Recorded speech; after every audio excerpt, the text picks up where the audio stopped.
Hey guys, hugs, not drugs. So, there's this guy, his name's Danny. And Danny is like one of those guys, he doesn't really talk to anybody, doesn't have much social skills, very awkward guy. And he's a drug addict, but he doesn't have any connections because he just is so antisocial that he just can't make any drug connections. But he's a full-blown addict and just can't. He knows who the dealers are, but the dealers won't mess with him because he's just so sketchy and so weird and comes across so awkward that nobody will even sell him drugs. But we both are we both frequent the homeless shelter, and so I know him. There's a guy that sells cigarettes for 10 cents each. We go and we buy cigarettes from the same guy. We eat at the soup kitchen. We see each other at the needle exchange. And I'm friendly with him, you know what I mean? Like, I'm friendly with everybody. And so, in the homeless community, people, like, they tend to trust me, just because I'm nice to everybody, and I genuinely have a good heart. Like, when it comes to drugs, like, if I see somebody sick, I'll give them a shot or give them a rinse or, try to help them out with whatever I have. If they need a clean needle, I'll give them a clean needle or whatever. And that's the way I was. So Danny ends up becoming like one of my hustles. So Danny had a wife who like made really, really good money, and she would support Danny's habit. She would get high too. I forget what she would do.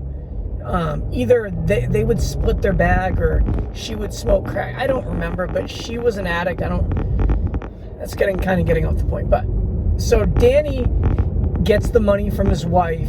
Danny then calls me and says, "Hey, can you get me heroin or fentanyl or just whatever I can get?" And I say, "How much you got?" And I always tell Danny, like, "Hey, my dealer won't see me unless I got 160, because it's in Maine, the price for a gram is 160, or that's what the price used to be." So I would tell Danny, "Hey, if you want to call me and you want me to get you something, you got to have 160. Now, what I would do is Danny would give me 160, and then I'd get him 4 baggies, which were supposed to be 4 halves. I mean, they're supposed to be 4 quarters, but really they were 4 $30 bags. So, they wouldn't cost me 30. So let's just say, I think I would get Danny's bags for like 80. And so I'd pretty much make double whatever I was getting. So if I gave Danny 4 bags, I would get 8 bags. I would never keep the money. That was one thing I never did. When I was an addict, I never cared about the money. I always cared about the drugs. So if it was pick the money or pick the drugs, 10 times out of 10, I was always picking the drugs. Because if I took the money, I was going to spend the money on drugs anyway. So, and this becomes like my hustle. Like, I have quite a few people that, because I'm not a dealer at this point. This is not when I was dealing. I'm just a middleman. And since I'm friendly and since I'm social and like, I'm always trying to find a good deal. And so like I'll steal numbers out of people's phones. I'll show up at drug dealers' houses and like sneak in the door and just go and try to meet the dealer. Like, a lot of times it would work, sometimes it would backfire on me. Like, sometimes I get in there, they'd pull a gun on me and tell me, tell me I'm a cop and tell me to get out of there. Sometimes the drug dealers would be like, "Hey, how you doing? Yeah, what do you need? Oh, yeah. Oh, you want to come and see me and you don't want to go through him?" I'd be like, because what I would do is I would tell the dealers, I'd be like, "Hey," I'll be like, "I know Biggie comes to you." I say, "Listen, I've been giving Biggie my money, and Biggie's been going to see you to get my stuff, but he's been shorting me. So I don't want to give my money to him no more because he keeps ripping me off. I want to go directly to you. Is there any way that I can just come directly to you without having to give my money to somebody else?" And most of these drug dealers are just businessmen. They don't care who's giving them the money. They just want the money. I mean, if they think you're a cop, yeah, they won't deal with you. But like, if anybody ever tried to call me a cop, I would just roll up my sleeves and show them. Be like, "Dude, does a cop have 100 needle marks on his arm like that? Oh, all right, man, I guess, yeah, all right, I'll deal with you." Like, nobody ever thought I was a cop when I showed him my arms.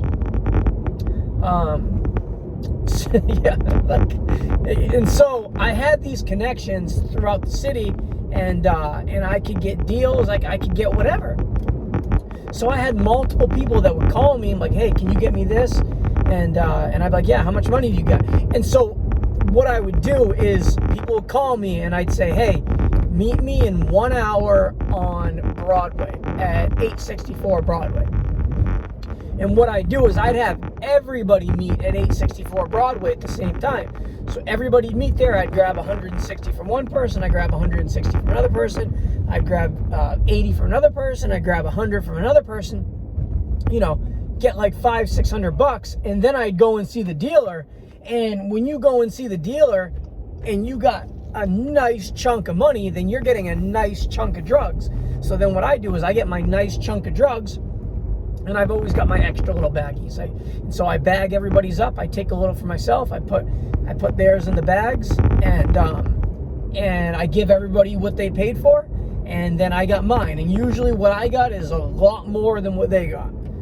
That was just my hustle.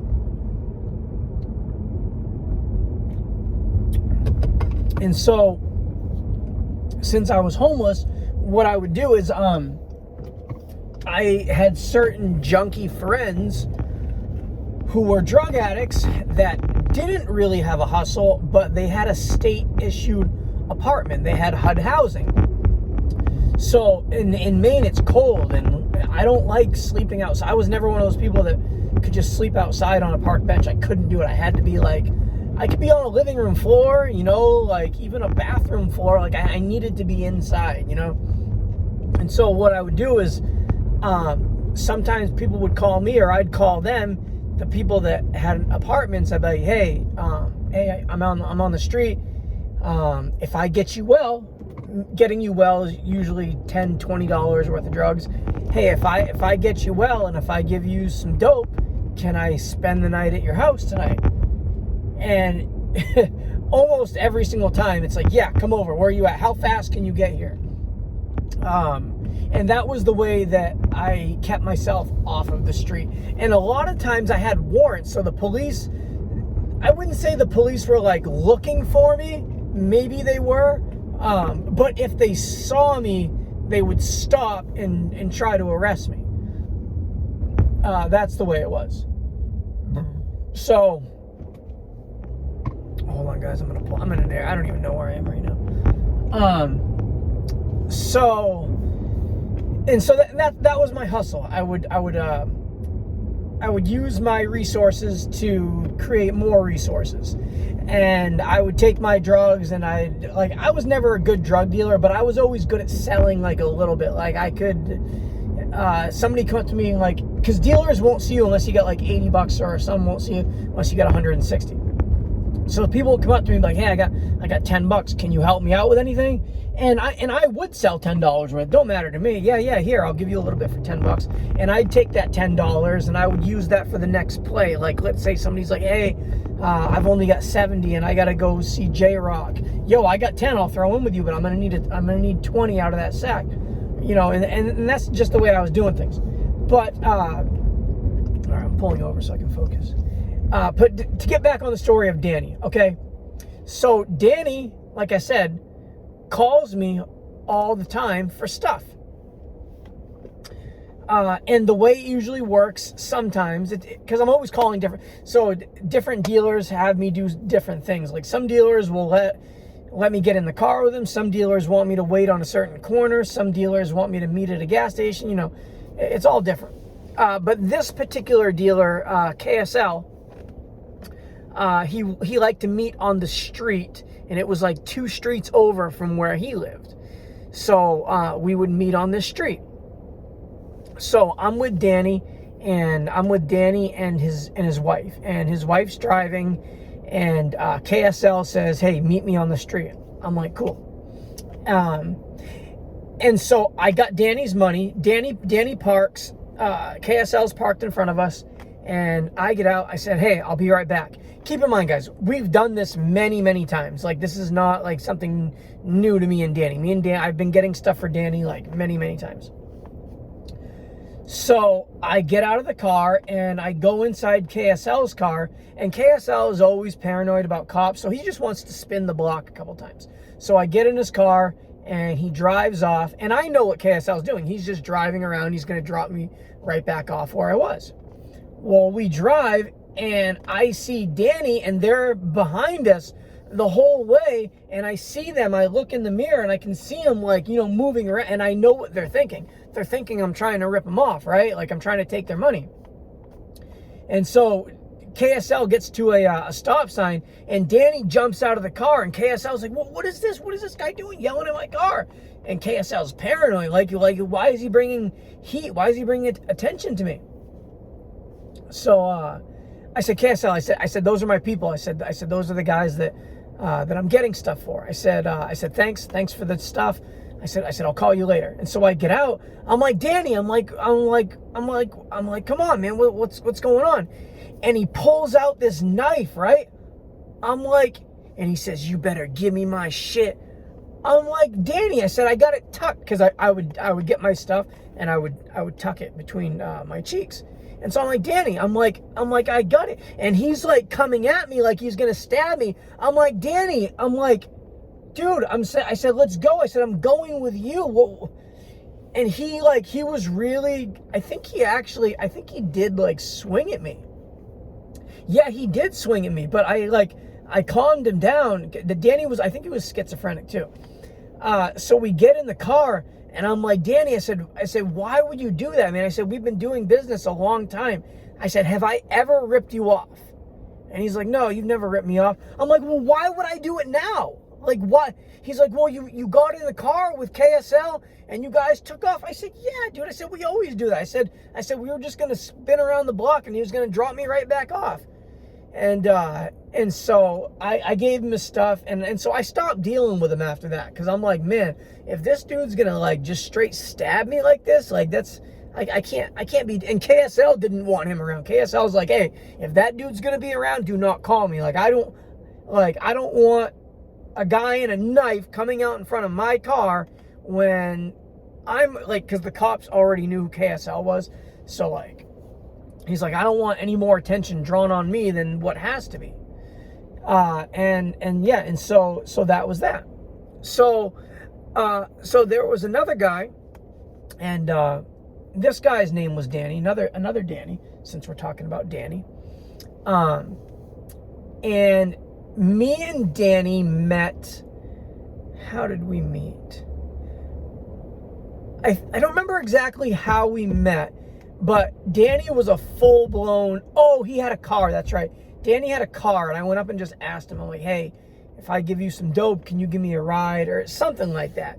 And so we end up becoming friends. Like, Danny, he sort of like just becomes my driver. Another guy who just doesn't have very good social skills, but he's got money, and so I got the social skills, and it's sort of like, that's the hustle coming in again, like my social skills. And so like he's driving me around, I'm getting the deals on the drugs, and we're just working together like that. And so Danny is somebody that, like, he's one of the, and you'll run into this in the drug world a lot.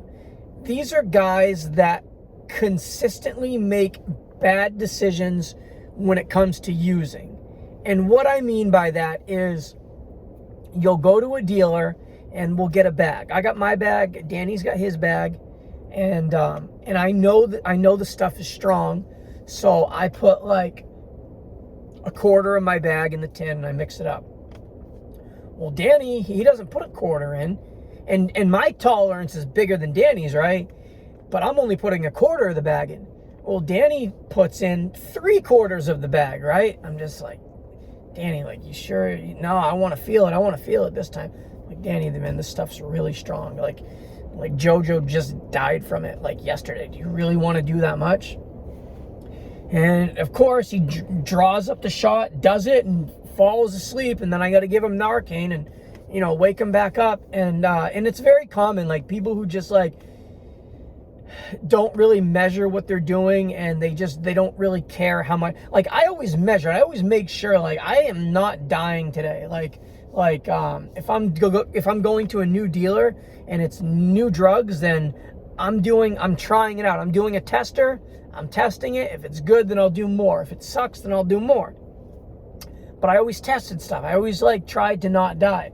But you run into people that like just don't care if they die. They just do it, and whatever happens, happens. And it's risky around these people, because if they OD, when somebody ODs, it draws a lot of attention. You got cops coming, you got paramedics, and they want to ask you what happened, what did he take, who are you, give me your ID, you know. And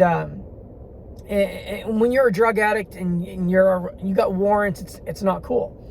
But anyways, Danny's one of those people, and Danny is a full-blown addict. Like, this dude, he gets a check on the first. He got 2 checks. He gets like a check on the first, and he gets a check on the third. One from Social Security, and then like another one from, I don't know, some other benefit check. Well, on the first, he gets his money. It's like $800.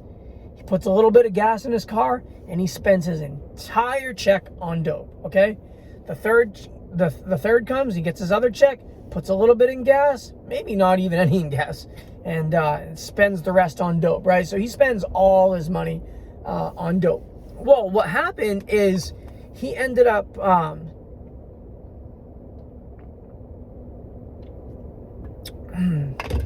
Danny ends up going to rehab or goes to jail or something, but I don't see him for about a year. A year goes by, right? And I haven't seen him. I go over to Carmela's house. Carmela was a crack smoker, but she would also let drug dealers stay at her house and trap out of her house. And so I'd always bump into other addicts over there. And so I go over to Carmela's house to make a crack play. I was getting crack for somebody to give them the crack, and then I was like making heroin out of the deal or something. But so I go over there, and Danny's over there with his girlfriend or wife, or I don't know, whoever she was. He's over there, and I'm like, Danny, like, how you been, man? Hey, it's good to see you, man. I haven't seen you in a while. I was like, man, like, and it was good to see him, because me and Danny, we had gotten pretty close. Or I think maybe I had went to jail or something, right? And I'm like, Dan, I said, hey, I said, let's do a shot. And he gives me like a weird look when I say, hey, like, let's do a shot. I'm like, well, what's up, bro? Why are you giving me that look? And his girlfriend says to me, she goes, oh, Danny's clean. He hasn't used in like 4 months, or I don't know, however long it was, but Danny was clean. I'm like, oh, Danny, I said, bro, I didn't know you were clean. I'm like, I'm sorry to ask you. Like, I didn't know you weren't using. And he goes, no, it's all right. He's like, it's fine. He's like, but babe, I want to do a shot with him. And she's like, are you sure? And he's like, yeah, I want to do a shot.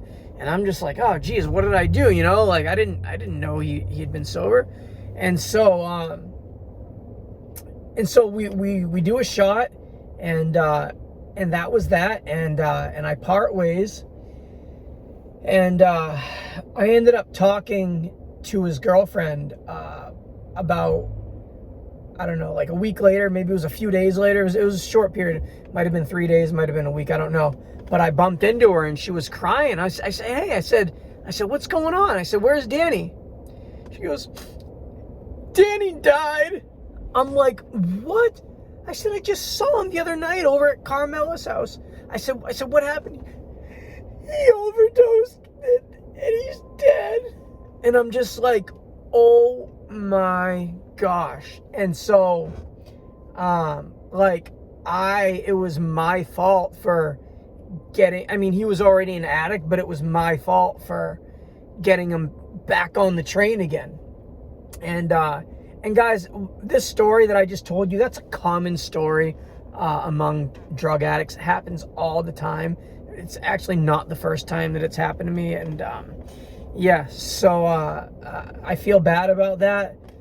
If I could go back and erase time, I would erase it. But that's the story of Danny and Danny. Hugs, not drugs. Palabra.